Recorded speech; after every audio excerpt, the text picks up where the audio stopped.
We are starting off with a Wella 6N toner and 10 volume developer. All right, so now that we got this mixed up in our bowl, I'm going to begin by doing the complete front hairline, going about a ½ inch. I'm doing this just to ensure that when my hair's pulled back, everything looks nice and blended. We don't want any missed spots. Now we want to go ahead and transition to the other side and do the same thing. And I'm ensuring that I'm getting the same even lift on both sides. Now going back to the other side, we're beginning here by the ear. And as you see here, I'm very slowly feathering that in just because I don't want to take away too much of that highlight.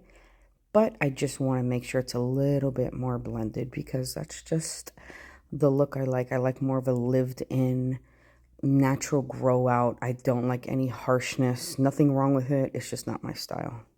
This part goes pretty fast, so you don't really need any clips. You just have to make sure you're just keeping that hair up and getting both sides of each section, and just be very careful and mindful of what you're doing.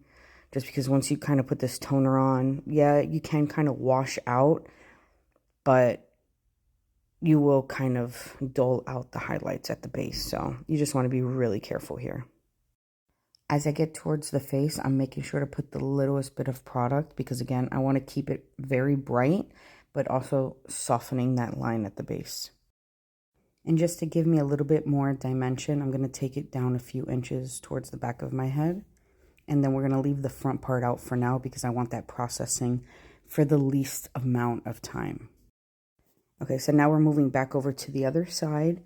And we want to work super quick because we do not want this toner on. I don't for longer than 10, max 15 minutes, barely, just because I don't want to dull out and make it too dark at the base. You know, we're going for just that softening look. That's another reason why I chose to use the 6N, because anything darker than that, it would just be way too dark for me. Another thing I wanted to mention, if you did come from my last video, we did the face framing highlights, so that's why I'm only doing the front, just because the back is already blended. Okay, so now that we're at the top, I'm going to do the same thing as I did at the other side and just bring it down a few inches just for that more dimensional look.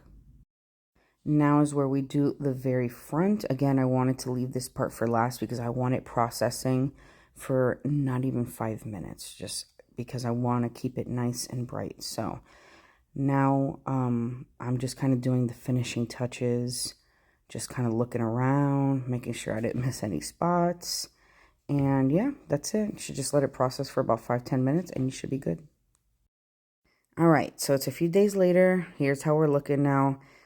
A lot more blended, but you could see that front is still pretty bright. So that 6N really worked out for me well, just because I feel like my base is naturally, I'm not that dark, but if you were somebody that was darker, you want to kind of get a toner that is close to your natural hair color. So here I am, I'm just kind of doing different partings around the hair, just so you could see that it looks good from all angles, which I'm super happy about. The trick to it is that you don't want the toner on for that long, just because I'm not looking for a lift, really. I'm just kind of looking to soften a bit, but I don't want to change the hair color entirely. So that's just like another tip there. That's why you want to work really fast when you're doing something like that. And as you see here, look at the dimension that we have. Now, you have to see all my past videos to see how we got to this hair color, but I have filmed my whole hair journey on here. It was definitely a whole journey getting here, but we got here. I am a happy, happy girl, very pleased with the outcome. So I thank you for watching.